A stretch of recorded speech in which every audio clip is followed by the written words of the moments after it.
My aunt sold me to the most vicious lone wolf hunter in pack for 5 silver coins. On the night of our mating ceremony, I sat on the edge of a broken bed, biting my lip. I'm a wolfless Omega orphan. And Cain? The pack says he's a curse. His parents abandoned him as a pup and never came back. They say he walked into the Shadow Woods alone at 6, shift for the first time at 12, and tore apart a full-grown shadow bear. The scar running from his brow to his jaw, that bear gave it to him. Everyone in the pack fears him. I did too. I crossed the street when I saw him, never spoke a word to him.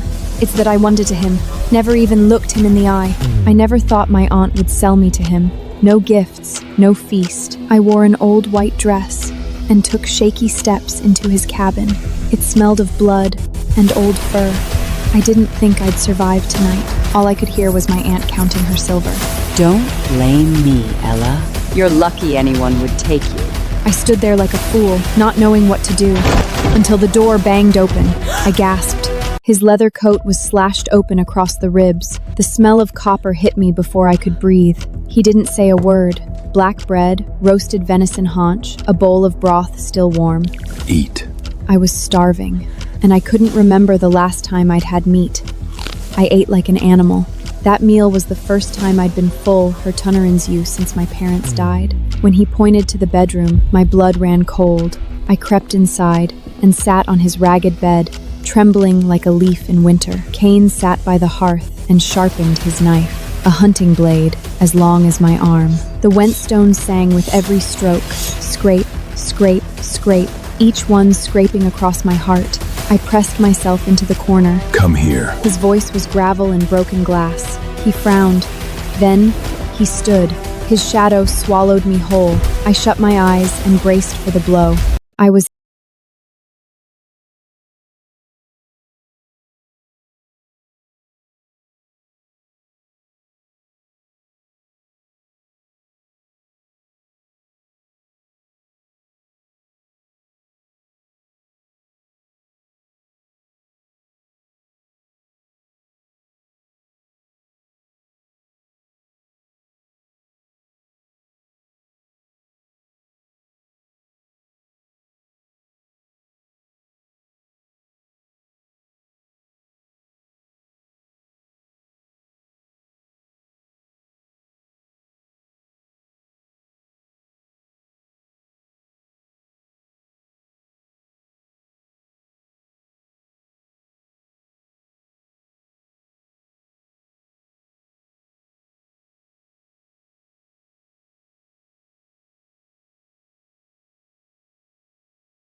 Cain? No answer. I found the kitchen, filthy. The stone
Ella, tomorrow, you're coming into the woods with me. I froze. Me? Yeah, I can't bring enough meat on my own. Winter's coming. Hunting was men's work. Pack females sometimes came along to carry and dress the kill, but I'd never done any of it. I don't know how. I'll teach you. I looked up at his scarred face. The firelight made it worse, but his eyes were steady. No disgust, no impatience. Okay. Before dawn,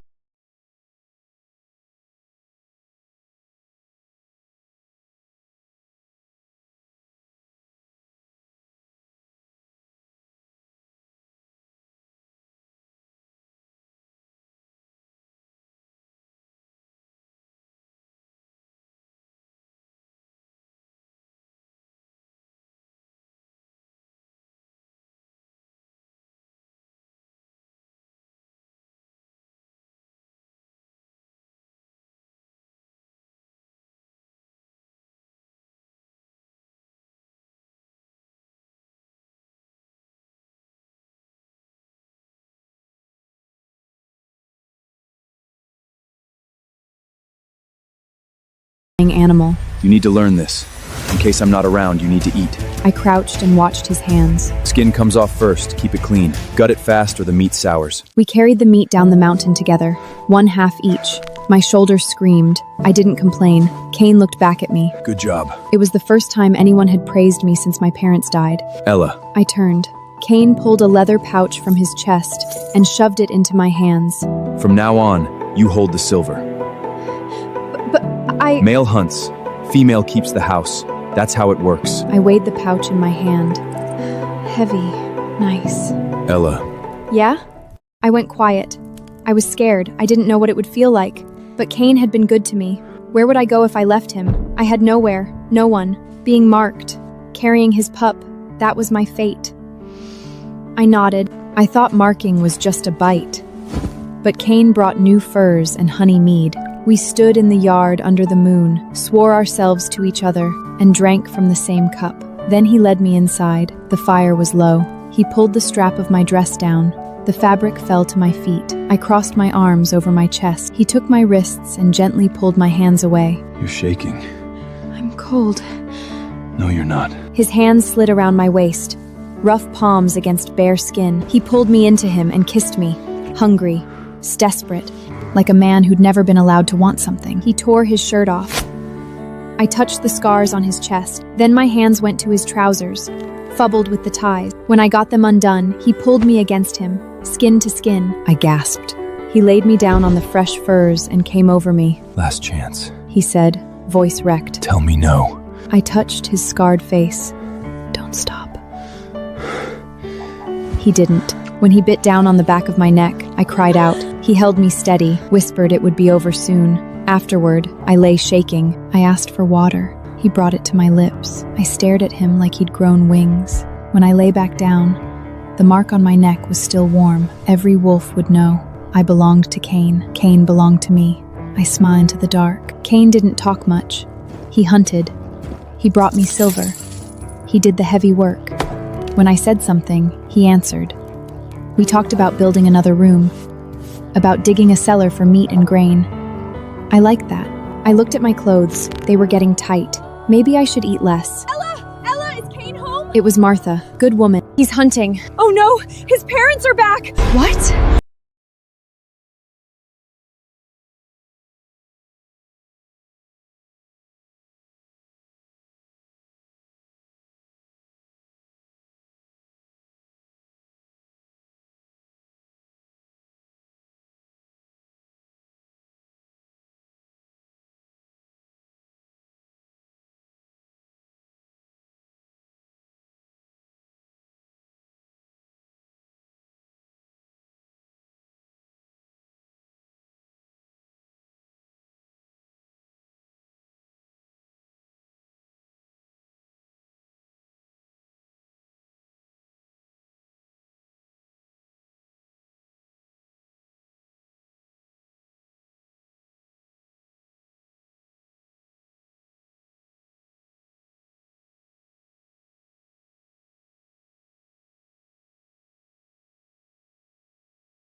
Mother! He let go.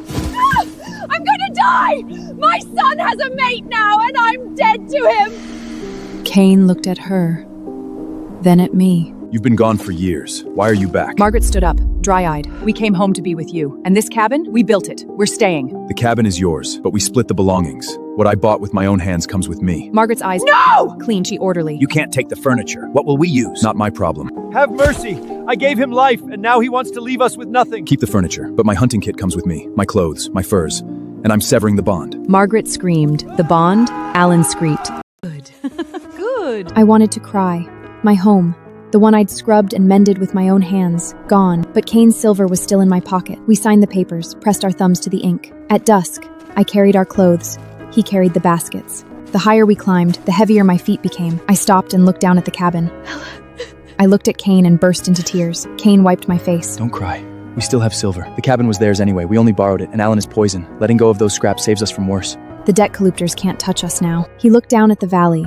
We go deeper into the shadow woods. Find another pack. We've got hands. We've got feet. We'll make a life. I wanted to believe him. We'll find someone to take us in, Kane said. No one wanted to take us in. Everyone was afraid of being connected to the debt. We ended up at the elder's old cottage. 200 copper a month. I cleaned it until it shone. One bed, bare walls. We'll use your kitchen. Buy our own grain. Eat with us. Fine.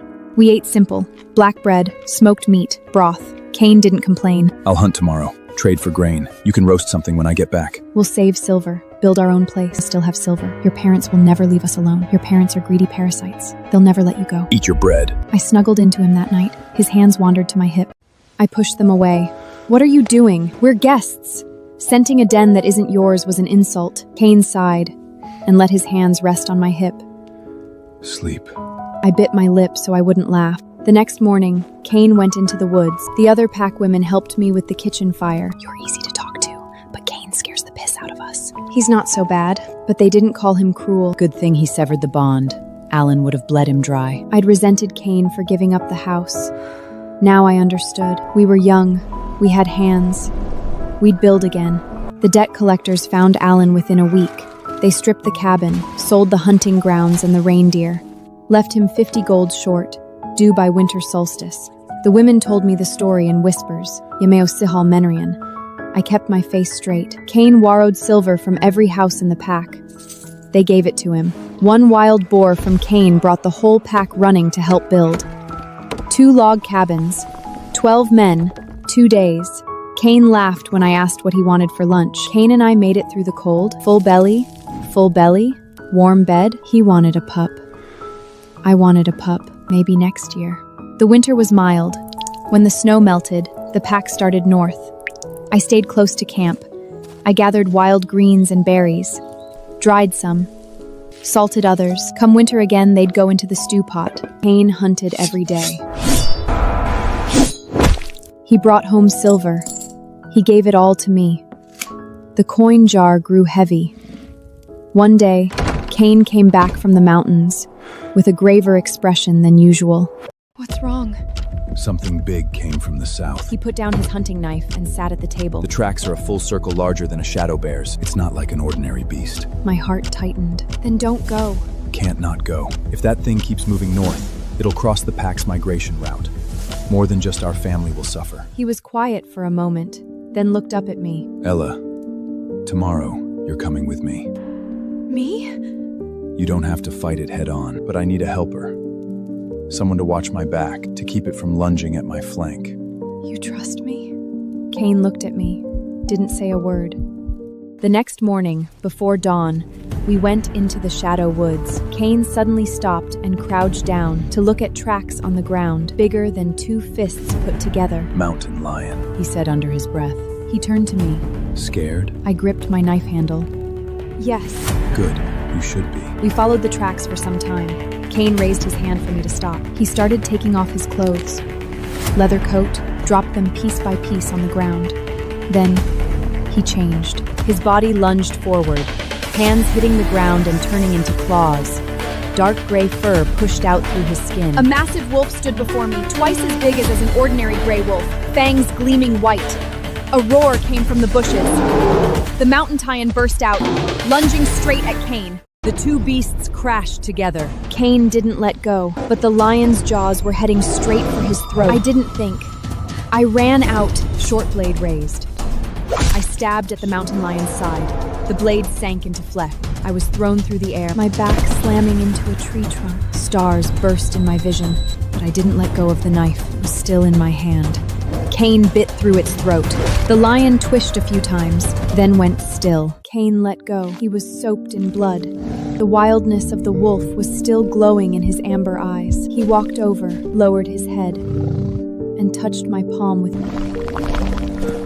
Are you hurt? His voice was Harsky as he shifted back to human form. I shook my head. Tears wouldn't stop falling. He pulled me into his arms and held me tight. You helped a lot. His voice was muffled above my head. Without you, I might not have made it. The morning light fell across Cain's bare back. The wounds were still seeping blood, but they were already beginning to close. That day, we carried the mountain lion's hide and meat home. Cain kept the best piece, said he'd make me a cloak. Why? Because it's your first kill. He shrugged. Wolf rule. The pelt belongs to the hunter. But you killed it. Cain shook his head. Not without your blade. He paused. You're braver than I thought. I looked down. My ears burned. That night, I sat beside him helping scrape and cut. Firelight moved across his face. The long scar looked less scary in the flicker. Cain. Yeah? From now on, let's hunt together more often. Okay. End of March, I started feeling off, tired, no strength. Cain came home, I told him. He got excited on the spot. Stay here. I'm getting the healer. The healer came. Sure enough, pup, 2 months along. Good for you, Ella. Pop out a male pup and you're set. Cain's silver will be yours. You'll run the house? I smiled and nodded. Didn't tell them Cain already handed me a silver, that I already ran everything. Cain got nervous after I got pregnant, came home early, did all the heavy grunt work. I stayed careful, but I wasn't going to sit around doing nothing. Women aren't that fragile. That day, I took a basket to pick wild berries near camp, was craving honeyed fruit. Someone pushed me down a grassy slope. I screamed. I saw who it was. Cain's mother, Margaret. Eyes mean as a snake. Why should Alan suffer while you live easy? You think you deserve a pup? Pain twisted through me. I couldn't even scream. Someone help. Reached out for her to stay. A pack kid saw me, ran back to camp. They carried me home. Someone else went for the healer. I watched the healer shake his head and sigh. Cain walked in, dark as a storm. Ella. His hands had blood on them. My tears away, gentle. Ella, I know. Don't think too much. Take your medicine. Sleep. Our pup's justice, the father goes and gets it. Cain didn't leave. Sat by the bed until I cried myself out. Took his hunting knife and went to his parents' place. Everyone heard the place. When they couldn't scream anymore, Cain came out. Cain, those are your parents. He didn't answer, just picked up an axe and started swinging. When the house was a pile of rubble, he left. His parents were alive, but not really. I woke up again, candlelight. Ella, does it hurt? I tried to tell him about the pup, tried to say how much it hurt. Everywhere hurt, but I opened my mouth and nothing came out. Food's ready. Eat some, sleep some more. I'm going to find him a place. Somewhere peaceful. When Cain turned to go, I grabbed him. I want to come. Then come. He found a good place, by the river. Tiny little grave, my poor little pup. His dad and I wanted him so bad. Word spread about Margaret pushing me. The elder was furious. Stripped Noah and Margaret from the pack rolls. That's when they finally got scared, cried and begged. One morning after the rain stopped, Cain helped me into the cart. Where are we going? Somewhere no one knows us. Somewhere we can eat whatever we want, wear whatever we want. Somewhere everyone learns I'm not someone to mess with. I'm scared. Don't be. I'll protect you. Anyone hurts you, I kill them. We headed south. I'd never traveled before. Everything was strange and new. But then I thought about the pup I lost and couldn't help sighing. Cain held my hand, quiet, letting me know he was there. I tried to smile at him, just ended up leaning into him, crying. I knew time would fix it. But right then, I was still broken. Cain, I'll get better. Just give me time. Okay. Whatever I wanted to eat, Cain bought it. We didn't rush. Whenever we found a pretty view, Cain stopped so we could look at it together.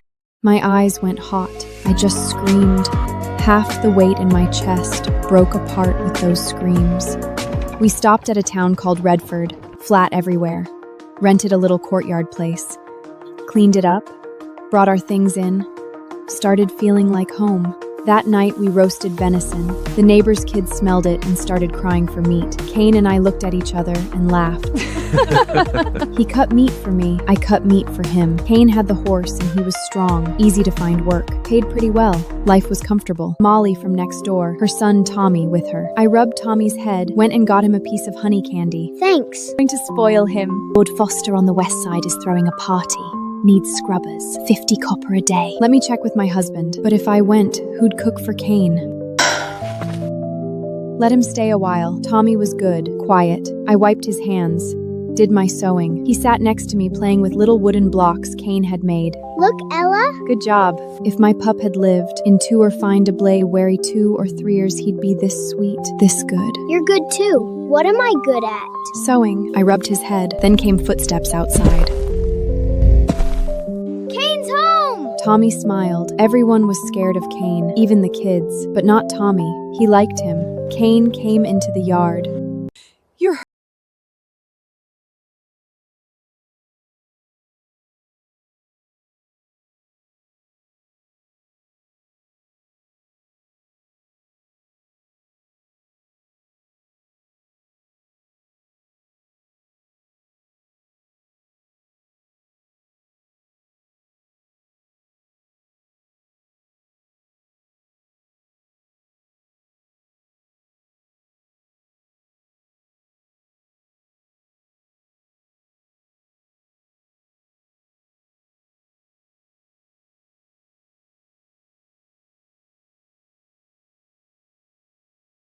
After dinner, we walked Tommy home. Later, I asked Cain what about making him our godjun. Cain thought about it for a long time. Let's wait and see. Then I told him about Lord Foster's party, 50 copper a day. You want to do it? Then do it. If it's too hard, quit. I can support you. I looked at Cain and smiled. Molly and I started working parties regular. Cain didn't bring home much at first. Then 3 silver. Then 10. 1 month he brought home 50. The place we were renting went up for sale, 27 silver. We talked it over and bought it. Our own place, fixed up the roof. One day, I made a pot of stew. The whole street smelled it. Everyone came asking. I gave out the bowls. Seeing them praise it gave me an idea. You want to sell stew on the street? I nodded. I'm not afraid of work. But keeping busy helps. Keeps me from thinking too much. That pain never went away. Not talking about it didn't mean forgetting. Then do it. But don't do it alone. Ask Molly. I told Molly. She said yes on the spot. Only thing is, I don't have a single copper. Every coin goes straight to the mother-in-law. Molly, I know. I'll pay you wages. A few days of free work won't kill me. Knock on wood. Your stew business is going to make it. I can feel it. Cain had a wooden pushcart built. Bought firewood. Me and him sat up nights doing the math. How much to sell, and Molly's wages. Cain looked up in the candlelight. Ella, let's learn to read. I was shocked.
Sure enough, pregnant. Cain laid his hand on my belly, gentle. After a long moment, he said, Let's buy 2 servants, an older woman for cleaning, a young maid for you. Cain bought things we didn't need. Rattles, wooden horses, little bows and arrows. I could tell he wanted a boy. What if it's a girl? I asked. Girls are fine. Blossoms before fruit. A few girls first, then I'll be a father-in-law with endless roasted pig feet. I sat in my comfortable chair, sewing soft baby clothes. The room was quiet, warm, safe. The master's home. Cain hurried in. His eyes went soft when he saw me. Did the pup give you trouble today? I put down my sewing, showed him my belly. Not today. He was good. Cain crouched down, put his palm flat on my belly. The pup moved. He kicked. I looked at him, my eyes full of joy. Cain smiled too. He leaned down and pressed his ear to my belly. The heartbeat came through, the sound of new life.